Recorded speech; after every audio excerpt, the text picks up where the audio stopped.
आप ये देखिए ना, ये अभी अभी कुछ ये हल्द्वानी का दृश्य है, ये हल्द्वानी का दृश्य है ना, उत्तराखंड के। जी जी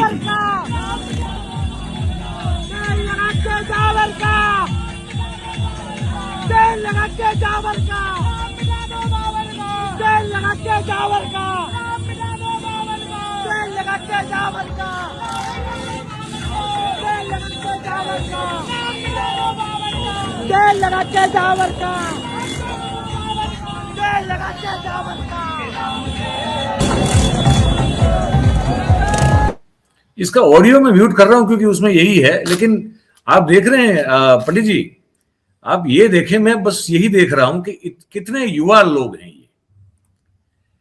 ये कितने युवा हैं, ये क्या तो कॉलेज में होने चाहिए, या तो कॉलेज अभी भी छोड़ी होगी इन लोगों ने। ये सब युवा हैं। अब तेल लगा के डाबर का और नाम मिटा दो बाबर का, ठीक है, लेकिन बाबर कहाँ, मतलब कहाँ तुम्हारे आड़े अभी आ रहा है यार? तो कोई काम धंधा देखो यार, कुछ कमाई बमाई करो, कुछ दो पैसे कमाओ अपने परिवार के लिए। शादी की उम्र के हो चले हैं इसमें से ज्यादातर लोग, कुछ लड़की बड़की अच्छी देखो, परिवार बसाओ और इस देश के जिम्मेदार नागरिक बनो। ये तेल लगा के डाबर का क्या करने वाले हो? इनको तो नौकरी धंधा करना चाहिए महाराज कुछ। ये निकल पड़े हैं ये भगवा झंडा लेके, जो है वो मस्जिद के सामने हल्द्वानी में। ये क्यों समझ क्यों नहीं रहे ये लोग? मैं ये नहीं समझ पा रहा। ये तेल लगाकर डाबर का क्या क्या अरमान रखते होंगे आप नहीं समझ सकते हो, मत समझिए। ये लोग बड़े अफीम चाटी हुई है इन्होंने, और ये अफीम जो है वो संघ की शाखाओं में मिलती है, वो अफीम व्हाट्सएप यूनिवर्सिटी में मिलती है, वो अफीम हमारे माहौल में मिलती है, वो हमारे ये अफीम हमारे नेताओं द्वारा बांटी जाती है। ये धर्म एक अफीम है, और उसको ये नहीं जानते हिंदू कौन है, ये नहीं जानते हिंदुत्व क्या है, ये नहीं जानते धर्म क्या है। इन्हें ये भी पूछ लिया जाए कि बाबर कौन था, तो ये भी नहीं बता पाएंगे कि बाबर कौन था। ये बाबर का इतिहास भी नहीं जानते, लेकिन इन्हें एक प्रतीक दे दिया गया है कि नाम मिटा दो बाबर का। किस किस का नाम मिटाएंगे, कहाँ कहाँ नाम मिटाएंगे, कब कब नाम मिटाएंगे? और देखिए, पर कहां से, मतलब कहां से मिटा दें? कौन लिख रहा है उसको जो मिटाने की बात है? हाँ, लिख कौन रहा है उसका नाम? हाँ, लिख कौन रहा है जो मिटा दो? कॉपी पे लिखो और मिटाते रहो यार, आप रबड़ पेंसिल से लिखते रहो और मिटाते रहो। और ये कौन मना कर रहा है? इतने मोटरसाइकिल निकले हुए हैं, ये बेरोजगार लोग हैं, इनके लिए उनको भी तो कोई पैसा दिया होगा ना ये सब करने के लिए। मुफ्त में तो कहाँ जाएंगे ये भी? बिल्कुल बिल्कुल बिल्कुल बिल्कुल बिल्कुल, कोई ना कोई तो स्पॉन्सर होगा। इतना कोई रईस नहीं होता कि अपनी मोटरसाइकिल में पेट्रोल डलवा के भी इस काम के लिए निकल जाए।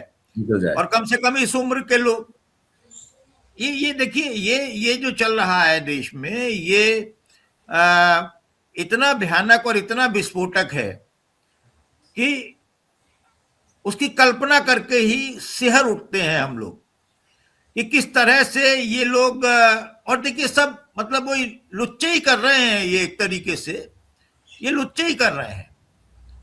देखिए, इनमें से ये भगवा झंडा जो है वो इन्होंने ले लिया है हाथ में।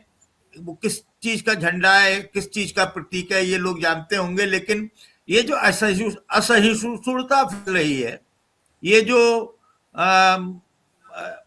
मामला बिगड़ता जा रहा है दिन प्रतिदिन, ये सर बजरंग दल और वीएचपी के द्वारा आयोजित शौर्य यात्रा है। ये शौर्य है जो उनमें उमड़ रहा है। सोडा वाटर की जो बोतल होती है उसमें जो उबाल आता है, उस तरह उनका शौर्य उबल रहा है। अभी वो निकले हुए हैं बजरंग दल, बताया जा रहा है कि बजरंग दल और वीएचपी की मिलीजुली ये हल्द्वानी में निकली हुई शौर्य यात्रा है। अब किस चीज का शौर्य यहाँ पे निकालना है, ये अब ऊपर वाला जाने, लेकिन ये शौर्य यात्रा है, इसको जो हम देख रहे हैं वो है। नहीं, बिल्कुल उनको इस बात की आजादी है कि आप एक झंडा लगा के निकलो, उसके बाद सारे डंडे वाले जो रास्ते में ड्यूटी दे रहे होंगे, आप कुछ भी करो, वो आपको सलाम करेंगे, वो हाँ। आपको जय हिंद करेंगे, नमस्कार करेंगे, कहेंगे जाओ यार, जाओ जाओ, बहुत अच्छे बेटा, बहुत अच्छे, देश के लिए बहुत अच्छा काम कर रहे हो तुम, जाओ जाओ जाओ जाओ। उसे भी मालूम है, वरना ये वर्दी रहेगी नहीं रहेगी, ये नहीं मालूम, रहूंगा नहीं रहूंगा ये नहीं मालूम। ये सारी चीजें चल रही हैं। और आप देखिए, अखलाक को याद कर लीजिए आप। मॉब लिंचिंग का पहला मामला है, 2015 में हुआ, दादरी गांव में हुआ, और ये अफवाह फैली कि साहब उसके वो बीफ, घर में गोमांस है, गोमांस है। गौमांस हाँ। है ना, बीफ, वो बीफ ईटर है वो, तो घर में गौमांस है। और मंदिर में मीटिंग हुई, 200 लोग इकट्ठा हुए, कौन कौन था कौन कौन नहीं था, धावा बोल दिया, और उसको उसके फ्रिज में मांस रखा हुआ था, वो उसको पीट पीट कर मार डाला। उसका लड़का घायल हुआ, वो बच गया बाद में किसी तरह से। लोग गिरफ्तार हुए, इसमें कुछ सीसीटीवी फुटेज वगैरह थी। सैंपल भेजे गए, तो सैंपल लेबोरेटरी में भेजे गए, तो वो मटन थे, यानी मतलब वो बकरे बकरे के ऐसा कुछ निकला। बकरे बकरे चीज के थे। हाँ। तो वो वहां पर वो निकले। अब सर ये तो बड़ी बेइज्जती वाली बात थी। जिन सपूतों ने ये काम किया था, कारगुजारी की थी, वीरता दिखाई थी, उनका तो पूरा नैरेटिव फेल हो रहा था, तो दूसरी लैब में भिजवाए। बोले ठीक से जांचो, जांच लिया, बोले ये गाय या गाय के किसी वंशज के, उस प्रजाति के मांस के टुकड़े हैं, मांस है, तो ये बदल दिया गया। तो रिपोर्ट बदल गई। अब मामला तो चल रहा था, मॉब लिंचिंग का पहला मामला था। अब अचक से उत्तर प्रदेश सरकार ने एक रिपोर्ट लगा दी और अदालत में आवेदन किया कि इस मामले को सरकार वापस लेना चाहती है, सामाजिक सौहार्द के लिए ये बहुत जरूरी है। जी, समझिए, सामाजिक सौहार्द कायम रखने के लिए ये बहुत जरूरी है, इसलिए ये रिपोर्ट जो है हम वापस लेना चाहते हैं। हालांकि अदालत ने वो रिपोर्ट वापस नहीं ली। फटकार लगाई या नहीं लगाई, क्योंकि फटकार लगाई हो तो भी और ना लगाई हो भी तो ये मोटी चमड़ी के लोग हैं।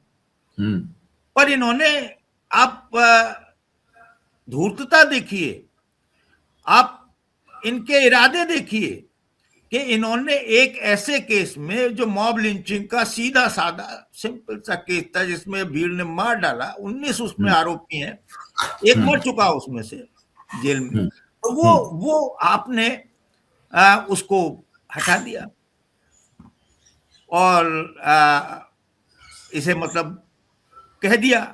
अब लेकिन ये हो तो नहीं रहा है मयूर जी